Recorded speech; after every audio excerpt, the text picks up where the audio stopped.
Hi guys, Heather Paris here and Claire Paris.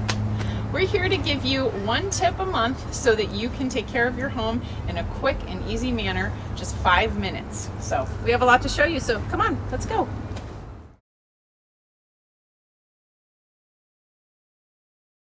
This is a very simple tip that you should be doing weekly, and it's very important because it actually causes an inordinate amount of house fires every year.